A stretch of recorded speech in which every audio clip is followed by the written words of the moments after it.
Nós vamos falar hoje um pouco sobre comunhão, mas ainda, eu estou dizendo, é só um gostinho do que nós vamos falar durante o ano em um momento mais específico. Eu queria contar para vocês, para a gente começar a conversa aqui, eu não sou muito de falar sobre isso, mas também porque não é toda hora, mas essa semana eu tive um sonho muito estranho, quando eu acordei na quarta-feira de manhã.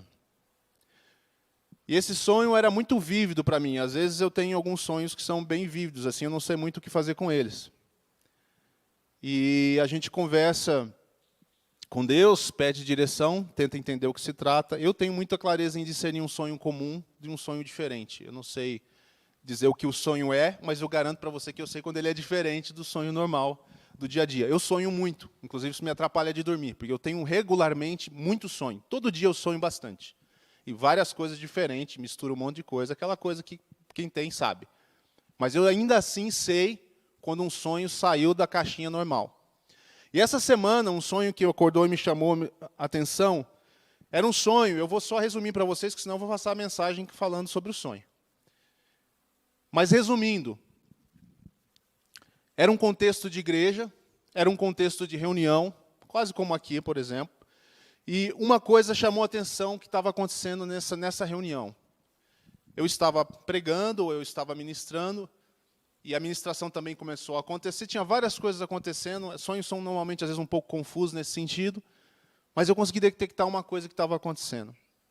Haviam pessoas que estavam permitindo um comportamento de divisão entre as demais pessoas. Haviam pessoas que estavam sentindo que estavam sendo segregadas ou separadas. E existia um momento onde eu tive que repreender isso, de uma certa forma. E quando eu fiz isso, eu senti um peso muito grande em cima dessa área. Isso é muito estranho, porque em sonho, quem sabe como isso funciona é meio complicado, porque é a hora que o sonho parece super real, parece que está acontecendo de verdade. Sai das imagens e você se sente diferente. Uma dessas pessoas, e eram pessoas fictícias, tá? Tinha gente que nem nunca via, assim, não sei se vai um dia aparecer aqui a pessoa, não é no futuro. Tinham pessoas conhecidas no povo, assim, mas algumas coisas que aconteceram não eram com pessoas daqui. E eu não acho que é sobre as pessoas também. Tá? Meu discernimento é o discernimento do que estava acontecendo. Se eu fosse resumir o que estava acontecendo, eu até anotei aqui para não falar demais.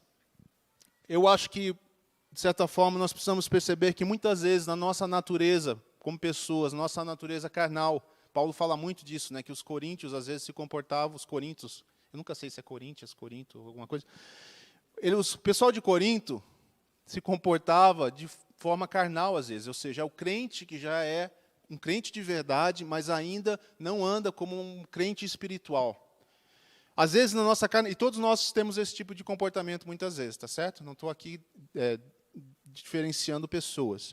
Mas na nossa natureza carnal, às vezes nas nossas inseguranças, às vezes na nossa necessidade de fazer valer a nossa opinião, a nossa preferência ou a nossa vontade, nós acabamos agindo de uma forma que semeia a divisão. Ou nós mal entendemos que estamos sendo alvo de divisão.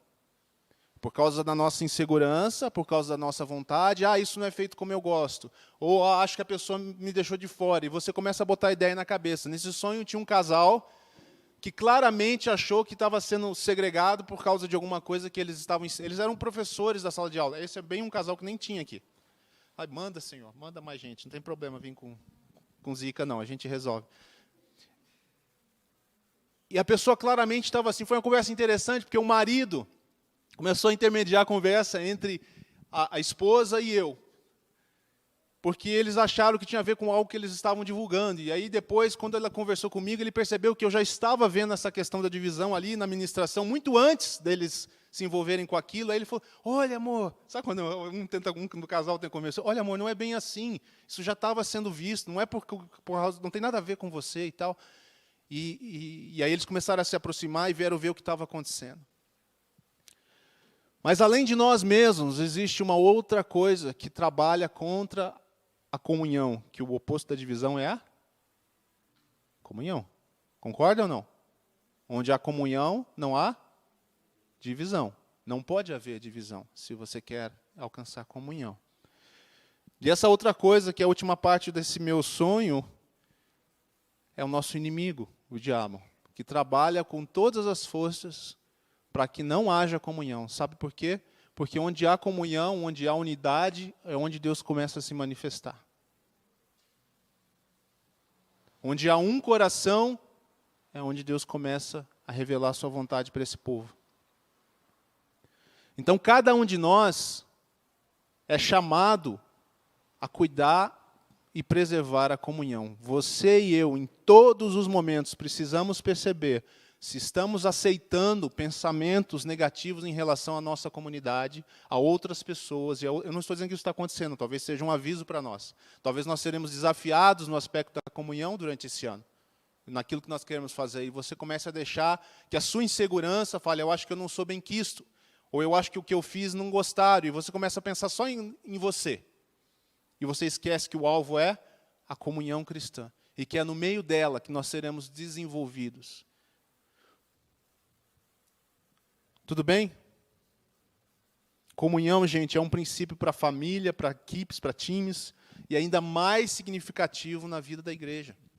A comunhão é aquilo que Jesus trabalhou para fazer. Vocês se lembram do ano passado da série Na Mesa, né? Em volta da mesa. Jesus nos uniu para que nós vivêssemos em comunhão. Eu tenho falado bastante sobre a importância de estarmos presentes aqui, que a igreja é importante no presencial. Mas também não é só estar aqui, mas é estar aqui em comunhão. É estar aqui discernindo o corpo, discernindo o outro. É estar aqui entendendo que isso aqui, nesse momento, expressa uma parte do corpo de Cristo. E, portanto, todos nós queremos que o cabeça, que é Jesus, que é Cristo, direcione esse momento. Porque senão é um corpo zumbi, onde aquele que comanda não é ouvido. Ninguém gostaria aqui que seu próprio corpo começasse a resolver ir para qualquer lado.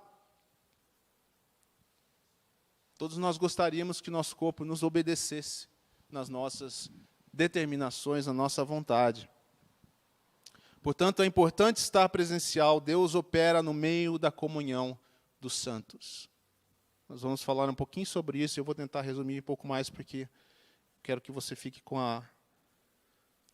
o principal. A nossa afirmação hoje aqui, gente, é simples. É que a nossa fé, a fé evangélica, não a fé dos evangélicos necessariamente, mas a fé das boas novas, a fé do evangelho de Jesus, ela não existe sem a comunhão cristã genuína. Está claro isso?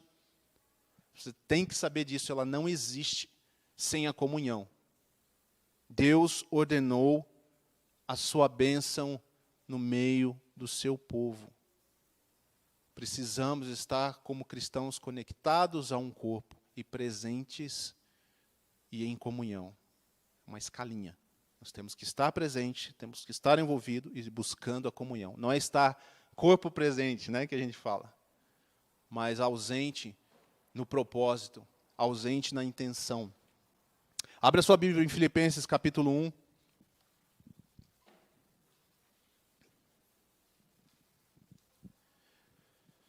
Filipenses capítulo 1, versículo 27 a 30. Paulo aqui elogiando os filipenses pela maneira como eles têm vivido. E aí ele começa no 27 a dizer algo importante. Ele diz assim no 27, olha, vocês têm ido bem, ele fala antes, a alegria de ver vocês desenvolvendo a vida de vocês, mas ele reforça uma coisa, ele diz, o mais importante é que vocês vivam em sua comunidade de maneira digna das boas novas de Cristo. Então, quando eu for vê-los novamente, ou mesmo quando ouvir a seu respeito, sabereis que estão firmes e unidos em um só propósito. Essa era a expectativa de Paulo para a igreja de Filipe? Gente, hoje eu estou terrível com o nome de cidade. É Filipe, né? Confere aí. Os universitários me ajudam. Não sei porquê, mas vamos lá. Filipos, né? Filipenses, Filipos. Então, nessa cidade, a igreja local estava lá, uma boa igreja. Paulo tem prazer e alegria em ver o que está acontecendo, mas ele fala, o mais importante de tudo que vocês fazem, que vocês tenham essa consciência de caminharem unidos e firmes em um só espírito. Aqui o espírito, letra minúscula, no sentido de uma vocação, um propósito, unidos de verdade. Nós queremos a mesma coisa. E um só propósito, lutando juntos pela fé, que é proclamada nas boas novas, no Evangelho.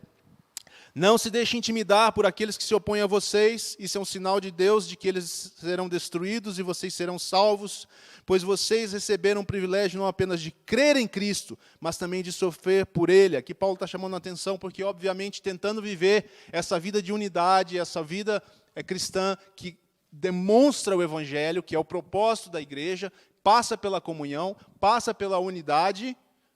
Fora da igreja, isso será visto de uma forma diferente. Fora da igreja, isso não fará sentido. E talvez nós vamos ter que sofrer para que isso seja uma coisa constante entre nós. Muitas coisas vão tentar intimidar a cada um de nós, no sentido de quebrar a unidade. E ele termina no 30 dizendo, estamos juntos nessa luta. Percebe a linguagem? É uma linguagem de uma coisa que é um desafio. Sim ou não?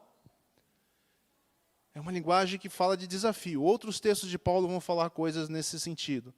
Então nós estamos com a fé evangélica, a fé do Evangelho, para defendermos como a nossa coisa mais importante. Nós temos que fazer isso unidos em um só espírito, um só propósito. Nós temos que fazer essa coisa juntos, lutar por isso.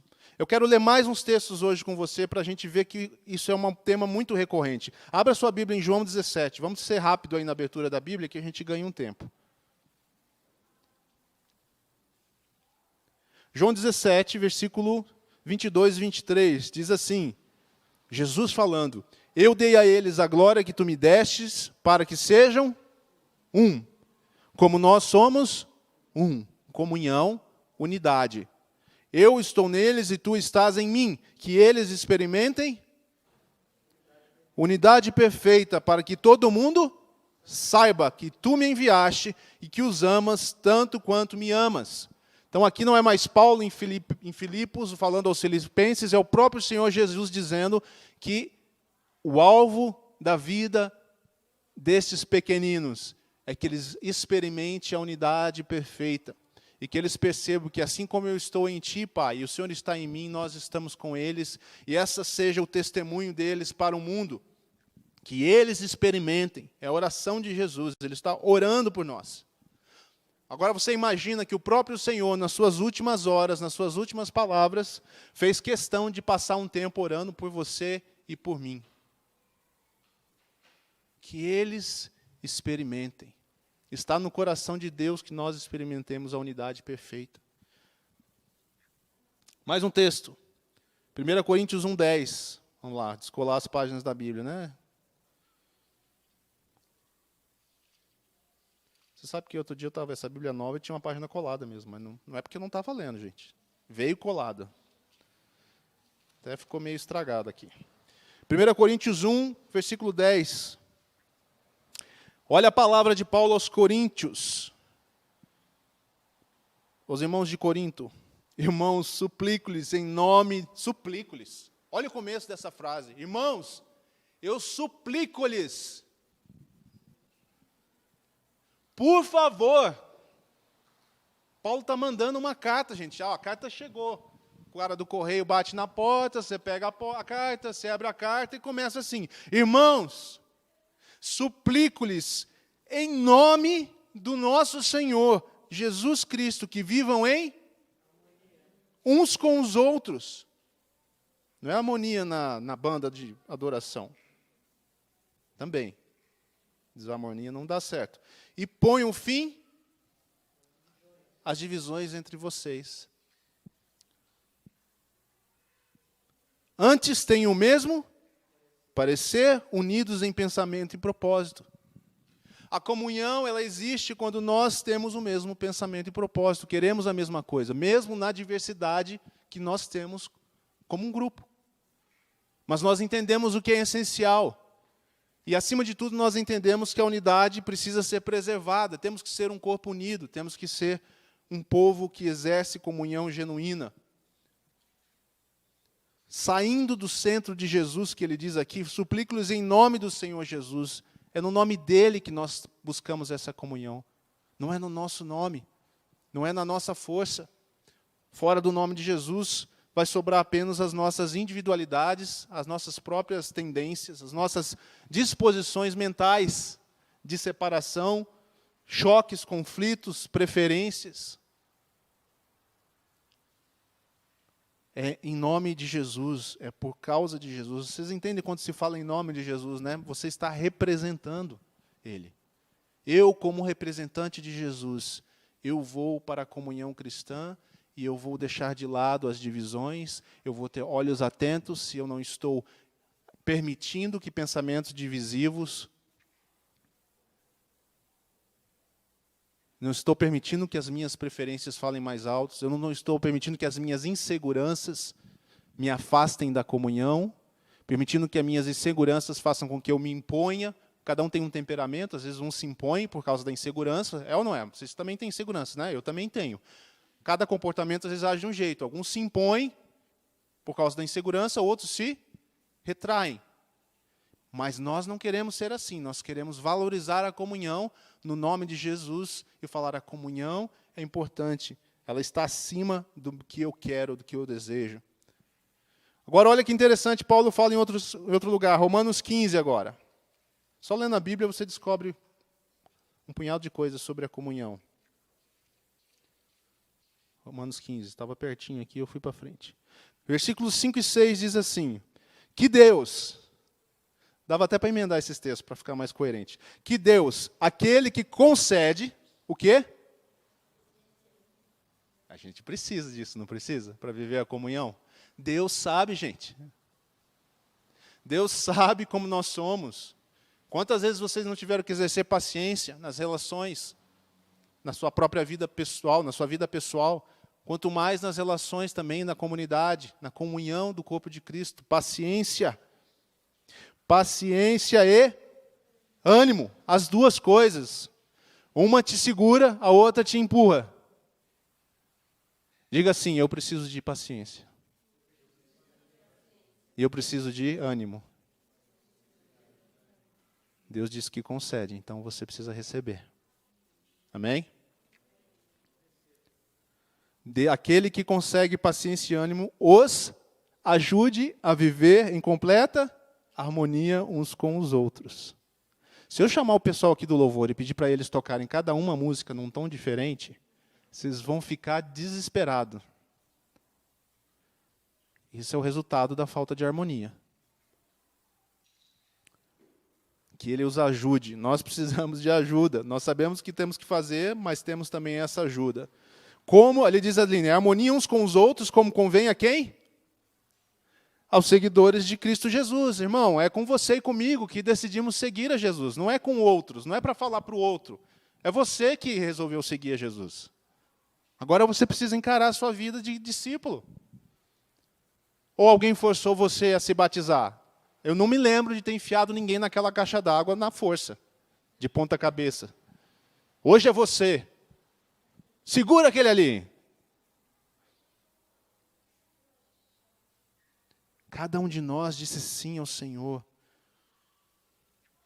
Então, olha o que diz. Então, pela paciência e ânimo que Deus concede, pela ajuda que Deus nos dá para viver em harmonia. Então, versículo 6, todos vocês poderão se unir em uma só voz, para louvar e glorificar a Deus, o Pai de nosso Senhor Jesus Cristo. Ele meio que está dizendo para nós aqui, que até a condição para um verdadeiro louvor e adoração a Deus é a comunhão. Talvez, quando o Senhor vê um povo reunido para adorá-lo, mas Ele sabe que há divisão, talvez Ele não se agrade nos nossos louvores. Ele fala, o que é isso, gente? Vocês estão querendo me adorar, mas vocês não estão olhando um para o lado, vocês não estão preocupados com a comunhão, vocês não estão preocupados com a unidade, cada um de vocês quer uma coisa diferente. Vocês estão esquecendo que eu sou um único Deus, um único Pai, que eu atuo por um único Espírito? Vocês precisam estar em unidade, para que então, com uma só voz, vocês me adorem. Isso alegra meu coração. Tudo bem até aí? A palavra que está falando, não sou eu. Efésios 4:3, estamos quase acabando aqui os últimos textos.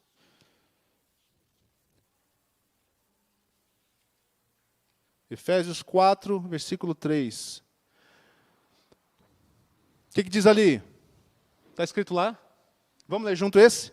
Façam todo o possível para se manterem unidos no Espírito, ligados pelo vínculo da paz. Façam, é uma ordem, é um pedido. Cada um de nós precisa fazer o possível para que essa paz, para que esse vínculo não se perca, porque o vínculo da paz é o Senhor Jesus. Cada um de vocês, cada um de nós está unido e pertence ao mesmo corpo por causa de Cristo. É Ele que implementa e Ele que traz a paz entre pessoas diferentes, entre gentios e judeus. É Ele que opera isso. O nosso trabalho é preservar essa paz, é preservar a unidade. Cada um de nós, incentivando, sendo humildes, tendo um coração longânimo, paciência e ânimo, preservar aquilo que Deus, com seu sangue, criou para nós, que é a comunhão entre pessoas diferentes, através do seu sangue, através do seu Espírito.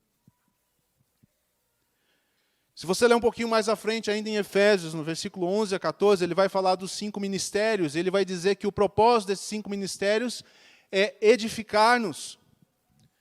O versículo 13 diz assim: até que todos alcancemos o quê? A unidade que a fé e o conhecimento do Filho de Deus produzem, e amadureçamos, chegando à completa medida da estatura de Cristo. Veja, até mesmo os dons que Deus determina, e funções, aqui as 5 funções, pastores, mestres, todos eles, trabalham para que a igreja seja edificada, para que ela alcance o quê? A unidade, como o corpo de Cristo. O corpo de Cristo não pode estar se desintegrando, ele precisa estar se integrando. Nós somos chamados à comunhão e à unidade. O que nós temos aqui, irmãos, então? Precisa estar claro para nós o valor da unidade e da comunhão do corpo. Tudo bem? Vocês estão comigo nisso aí? Entendem isso? Eu anotei uma frase, não sei de quem é, mas talvez seja do Jorge Barro, pastor Jorge Barro. Ele diz assim: a unidade não acontecerá sem comunhão. A unidade não acontecerá sem comunhão, sem estarmos juntos, sem estarmos no mesmo pensamento, sem estarmos... E não é só aqui.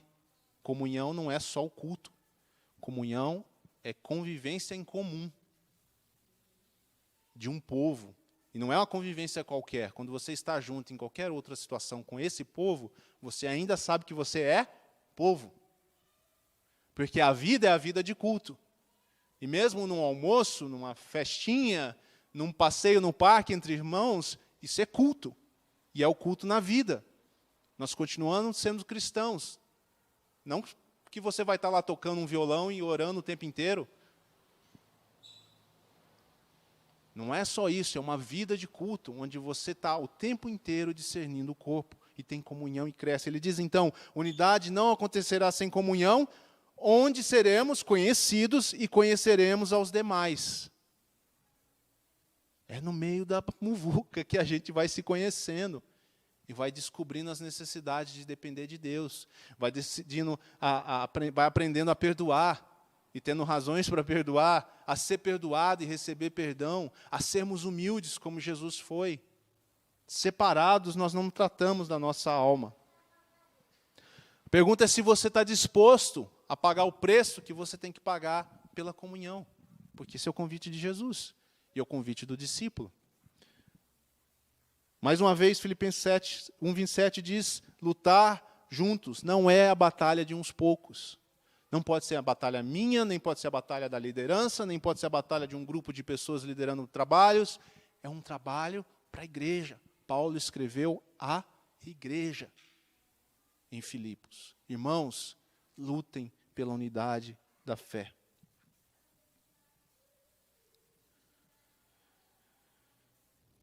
Eu quero concluir com duas figuras para te ajudar a você lembrar disso. Aliás, uma que me veio à mente de uma forma muito interessante. Salmo 133, pode abrir.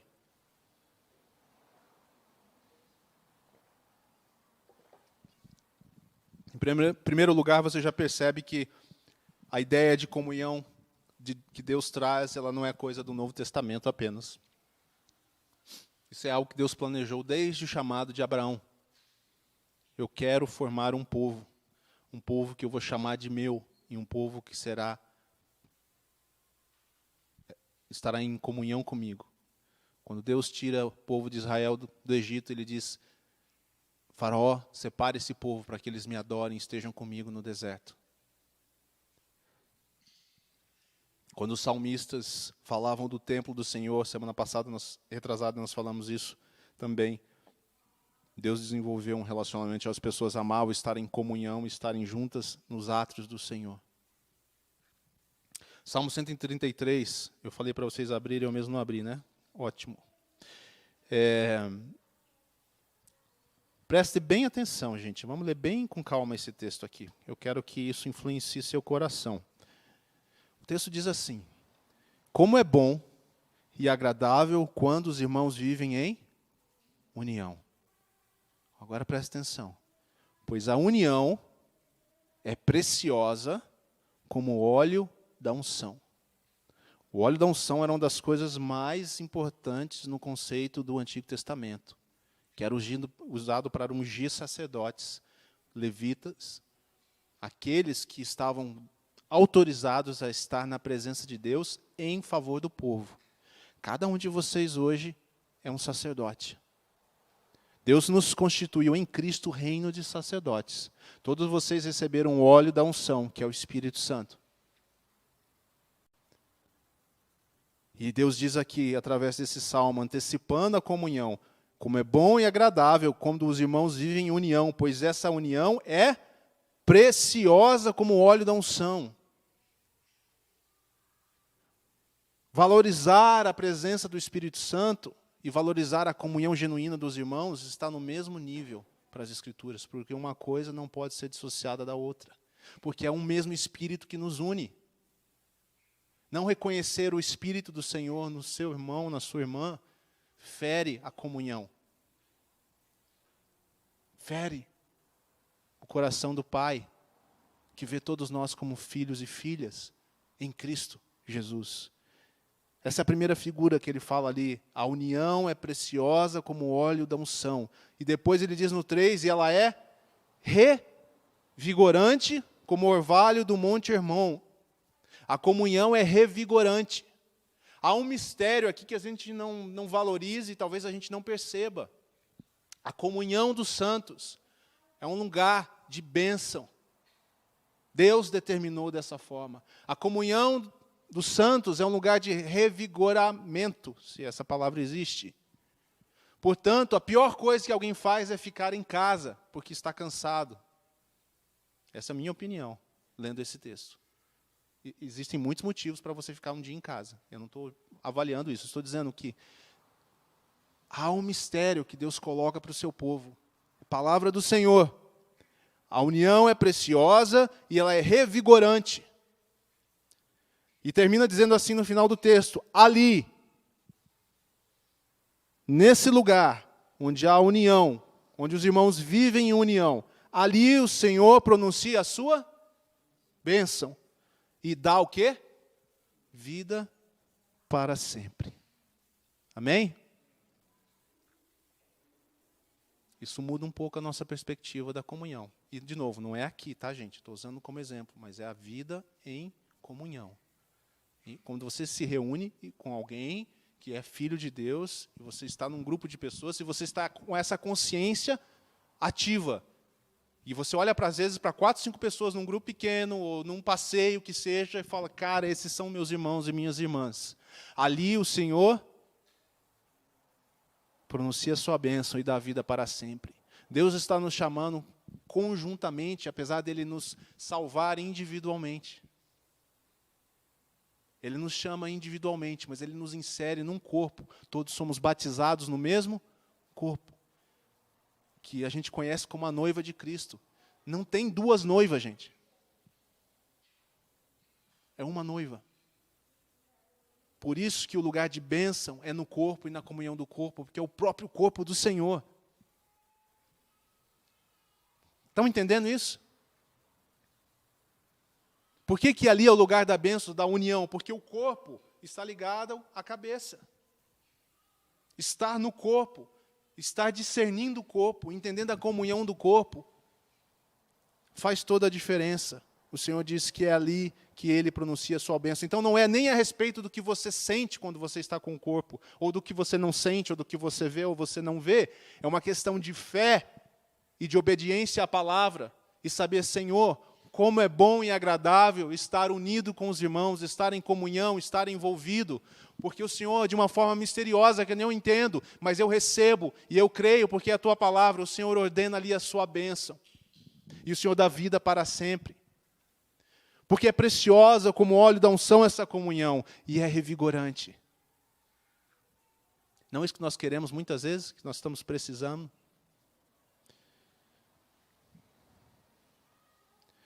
Eu quero terminar com uma outra figura,